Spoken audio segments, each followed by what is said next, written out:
हो बाई इकडे या. अहो नेहा, आई सोबत असं मोठ्या आवाजात बोलू नये. तिची काही अडचण नसल.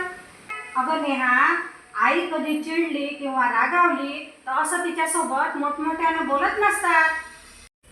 कारण आई स्वतःपेक्षा मुलांवर जास्त प्रेम करते. आता तिची काही अडचण असन म्हणून नसन देत तुला. देणार आज ना उद्या. अगं नेहा, आई जेवढी काळजी करते ना लेकराची तेवढं दुसरं कोणी करत नाही. म्हणूनच संतांनी म्हटलेलं आहे की स्वामी तिन्ही जगाचा आई विना भिकारी. बघ तुझ्या आईच्या डोळ्यात किती पाणी आलं. तुला चांगलं वाटते का? माफी माग तिची. असं मोठमोठ्यानं बोलू नको तिच्यासोबत.